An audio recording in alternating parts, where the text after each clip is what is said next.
అదేంటి చెప్తా ఉన్నా కాదు ఇది ఈ డైలాగులు ఏంటి సడన్ గా? తప్పుంటే చెప్పాలా, అబద్ధమైతే మొత్తం కడగలాడుతుంది. Okay okay Vamsi. అవునవును సార్ వర్మ గారు ఏంటి ఏంటి లక్ష్మణ్ నీలో ఈ షేడ్ కూడా ఉందా? ఫ్యామిలీ డిబేట్ పెట్టారు వాళ్ళ. వంశీ రెస్పాండ్.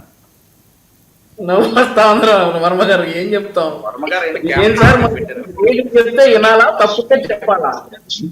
లేకపోతే ఏదో గడగడలాడాలి డిబేట్. చేసే పనులన్నీ ఎలా ఉంటాయి? రేగిడి గారు చాలా గొప్పవారు సార్. రేగిడి గారిని చూసిన తర్వాతే మేము డిబేట్లు ఇన్స్పైర్ అయ్యి మాట్లాడటం మొదలు పెట్టాం. అసలు రేగిడి గారు డిబేట్కి వస్తున్నారంటేనే గడగలాడిపోతా ఉంది. చాలా లక్ష్మణరావు గారు ఇంకేమైనా గడగడలాడాలి చెప్తే ఆడతాం.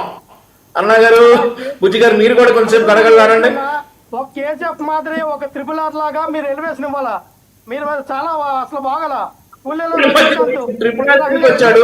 ఇవ్వండి, తప్పే ఉంది. ఎర్రగడ్డ హాస్పిటల్ ముందు అపాయింట్మెంట్ తీసుకుంటే okay okay okay okay okay Aruna గారు మీరు మాట్లాడండి. మీకు బాగా తెలుసును కదా, లక్ష్మణ్ మీ పార్టీ నుంచి వచ్చినాడు కదా, ఆయన గడగలు ఆడిస్తారట. చెప్పండి అరుణ గారు, మీ గురించే కామెంట్ చేస్తున్నారే ఎక్కువ, మీరు మాట్లాడరు. ఒక్క నిమిషం బుజ్జి ఒక్క నిమిషం అండి.